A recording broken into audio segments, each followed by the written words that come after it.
Yang saya mungkin tegaskan, Saudara Yudin Wahyudi ini nggak paham nih ya, hierarki peraturan perundang-undangan. Di dalam ketentuan undang-undang tentang peraturan perundang-undangan itu nggak ada ya yang namanya keputusan BPIP itu yang menjadi rujukan norma untuk mengatur masyarakat siapapun. Undang-undang saja dalam penerapannya itu tidak berani bertentangan dengan konstitusi. Saya kasih contoh. Di dalam KUHP, Kitab Undang-Undang Hukum Acara Pidana, dalam proses persidangan itu ada uniform, seragam yang harus digunakan oleh hakim, jaksa, juga advokat selaku pembela. Dan uniformnya itu ada toga, ada dasi toga, dan tidak pernah di dalam uniform, di dalam KUHP itu diatur memakai jilbab atau tidak. Tapi faktanya, apa pernah ada hakim yang menggunakan jilbab diminta menandatangani pernyataan dan melepaskan jilbabnya saat memimpin sidang? Pada faktanya, apakah ada seorang jaksa muslimah yang menggunakan jilbab diminta membuat pernyataan dan kemudian melepaskan jilbabnya saat ikut mendampingi perkara, menuntut suatu perkara di dalam proses persidangan? Seorang advokat yang muslimah ketika mendampingi kliennya di dalam proses persidangan berdasarkan KUHP, undang-undang, lebih tinggi daripada produk hukumnya si Yudin Wahyudi. Tidak pernah advokat itu diusir oleh hakim hanya karena menggunakan jilbab. Dan tidak pernah disuruh tanda tangan, teken pernyataan macam-macam. Anda berusaha ya menipu publik, tapi Anda tidak bisa menipu nalar orang yang berpikir. Apalagi Anda mau menipu aparat atau institusi penegak hukum termasuk praktisi hukum.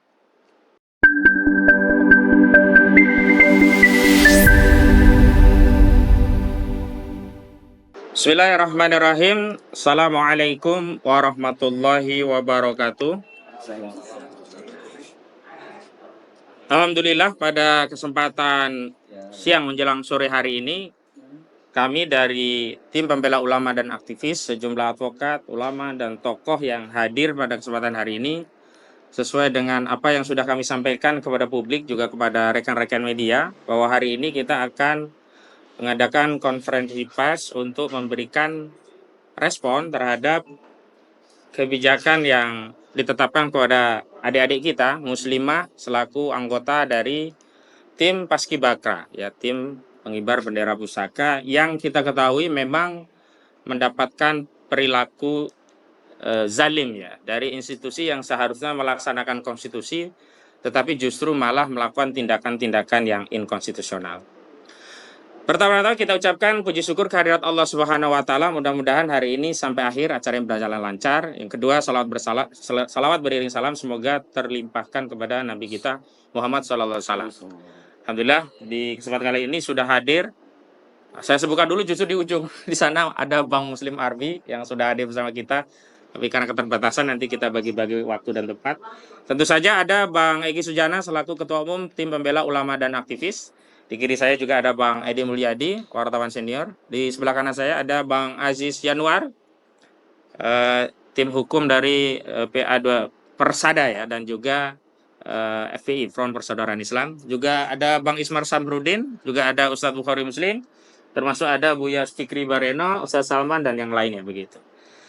Baik, saya ingin menyampaikan beberapa hal terkait mata acara yang akan kita lalui. Tentu yang pertama kami ingin berikan pengantar kenapa kami mengadakan acara. Singkat saja sebelum yang lainnya saya beri pengantar bahwa klarifikasi yang disampaikan oleh Kepala BPIP, Saudara Yudin Wahyudi, alih-alih meminta maaf dan mengakui kesalahannya. Tapi menurut hemat kami, Yudin Wahyudi dalam bahasa terminologi komunikasi itu dia menggunakan pendekatan apologi, atau dalam bahasa anak-anak gaul itu dia ngeles gitu ya. Kenapa demikian? Karena dia tidak meminta maaf atas kesalahan yang tegas-tegas dilakukan oleh seorang kepala BPIP, yakni melakukan tindakan inkonstitusional. Sebab konstitusi kita telah memberikan jaminan kepada setiap warga negara untuk bebas beragama dan beribadah sesuai dengan keyakinannya. Dalam hal ini diatur dalam ketentuan pasal 29 Undang-Undang Dasar 1945. dan menggunakan jilbab menutup aurat bagi seorang muslimah dalam keyakinan agama Islam itu bagian dari ibadah. Bagaimana mungkin BPIP justru melarang muslimah untuk beribadah dengan menutup auratnya? Ini jelas tindakan yang inkonstitusional. Dan Yudian Wahyudi saya juga tidak tahu ini agamanya apa ini. Semestinya kalau agama dia Islam, dia paham bahwa kewajiban bagi seorang muslim yang sudah balik itu menutup aurat. Nanti dalil-dalilnya atau ketentuan lebih rinci akan disampaikan oleh ustadz yang lain. Sehingga tindakan dari saudara Yudian Wahyudi itu terlihat jelas ada ya intensi anti-Islam, Islamofobia, tindakan yang masuk kategori sekuler radikal. Dan kita tahu saudara Yudian Wahyudi itu sebelumnya juga sudah banyak ya bermasalah dengan umat Islam. Misalnya ketika dia menyatakan bahwa musuh terbesar Pancasila adalah agama.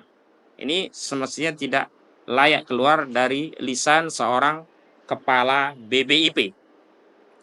Yang ingin saya bantah dari keterangan Yudian Wahyudi adalah yang pertama, Yudian Wahyudi berdalih bahwa pelepasan pencopotan itu hanya pada 2 momentum, selebihnya tetap menggunakan jilbab, yakni momentum pengukuhan dan nanti pada saat upacara 17 Agustus.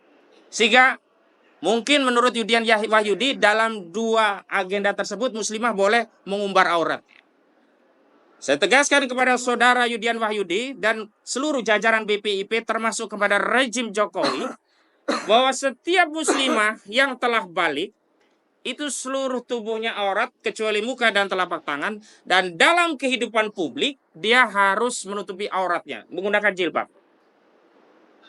Tidak pilih-pilih hari, seluruh hari, kecuali dia ada di ruang privat, di kamarnya, di rumahnya, boleh terlihat bagian-bagian auratnya oleh keluarganya. Tapi di ruang publik, apalagi ini acara kenegaraan, ditonton banyak orang, tidak ada alasan sedikit pun yang membenarkan seorang muslimah membuka auratnya. Jadi jangan anggap sepele 2 momentum ini. Saudara Yudian Wahyudi jangan menganggap sepele muslimah membuka aurat. Terkecuali ini dilakukan oleh non-muslim, saya tidak akan komentar karena masing-masing agama ada ketentuannya. Lakum dinukum waliyadin. Yang kedua, alasannya bahwa adik-adik kita itu sudah menyepakati dengan dalih sudah membuat surat pernyataan di atas materai. Ini juga justru mengkonfirmasi ya ada manuver yang sangat jahat dari saudara Yudian Wahyudi untuk melegitimasi kemaksiatan yang dilakukan, penentangan konstitusi yang dia lakukan, berdalih pada 2 hal. Pertama, adanya surat pernyataan. Yang kedua, adanya peraturan nomor 35 tahun 2024 yang dibuat sendiri oleh saudara Yudian Wahyudi. Saya meyakini aturan itu tidak pernah dibaca oleh adik-adik kita. Dia hanya disodorkan dengan pernyataan di atas materai. Dan saya yakin pernyataan itu tidak disodorkan dengan menjelaskan peraturan yang dikutip oleh saudara Yudian Wahyudi seolah-olah ini sudah menjadi pilihan muslimah itu sendiri, adik-adik kita ini, untuk membuka aurat, karena seolah-olah dengan menandatangani pernyataan, muslimah itu sudah merelakan untuk membuka aurat karena ketentuan berdasarkan peraturan itu dibolehkan atau itu ketentuannya tidak menggunakan jilbab. Yang saya mungkin tegaskan, saudara Yudian Wahyudi ini nggak paham nih ya, hierarki peraturan perundang-undangan. Di dalam ketentuan undang-undang tentang peraturan perundang-undangan itu nggak ada ya yang namanya keputusan BPIP itu yang menjadi rujukan norma untuk mengatur masyarakat siapapun. Undang-undang saja dalam penerapannya itu tidak berani bertentangan dengan konstitusi. Saya kasih contoh. Di dalam KUHP, Kitab Undang-Undang Hukum Acara Pidana, dalam proses persidangan itu ada uniform, seragam yang harus digunakan oleh hakim, jaksa, juga advokat selaku pembela. Dan uniformnya itu ada toga, ada dasi toga, dan tidak pernah di dalam uniform, di dalam KUHP itu diatur memakai jilbab atau tidak. Tapi faktanya, apa pernah ada hakim yang menggunakan jilbab diminta menandatangani pernyataan dan melepaskan jilbabnya saat memimpin sidang? Pada faktanya, apakah ada seorang jaksa muslimah yang menggunakan jilbab diminta membuat pernyataan dan kemudian melepaskan jilbabnya saat ikut mendampingi perkara, menuntut suatu perkara di dalam proses persidangan? Seorang advokat yang muslimah ketika mendampingi kliennya di dalam proses persidangan berdasarkan KUHP, undang-undang, lebih tinggi daripada produk hukumnya si Yudian Wahyudi. Tidak pernah advokat itu diusir oleh hakim hanya karena menggunakan jilbab. Dan tidak pernah disuruh tanda tangan, teken pernyataan macam-macam. Anda berusaha ya menipu publik, tapi Anda tidak bisa menipu nalar orang yang berpikir. Apalagi Anda mau menipu aparat atau institusi penegak hukum termasuk praktisi hukum. Lalu apa hebatnya peraturan Anda dibandingkan KUHP? KUHP itu produk karya besar, karya agung anak bangsa. Legislasi resmi undang-undang mengikat publik. Sementara keputusan saudara nomor 35 tahun 2024 itu keputusan yang mohon maaf bisa diabaikan kalau bertentangan dengan konstitusi. Dan jelas ini bertentangan dengan konstitusi gitu. Saya tahu saudara ini banyak cacat dengan umat Islam. Makanya di akhir nanti kita tuntutannya bukan mencopot saudara, bahkan membubarkan institusi BPIP yang selama ini justru digunakan untuk memusuhi umat Islam. Sekali lagi, BPIP justru digunakan untuk memusuhi umat Islam. Karena itu pentingnya hari ini kita hadir, maka sudah ada di kanan saya Bang Aziz Januar. Saya minta Bang Aziz untuk bisa menjelaskan lebih jauh. Termasuk apakah benar zaman dulu, zaman Soekarno, zaman sejarah, itu nggak ada yang pakai jilbab, sehingga semua harus ditelanjangi aurat muslimah. Hanya berdalih selembar surat pernyataan dan berdalih satu keputusan hanya dibuat oleh seorang Yudian Wahyudi. Nggak ada keterlibatan DPR, karena bukan produk legislasi. Kepada Bang Aziz Januar kami persilahkan.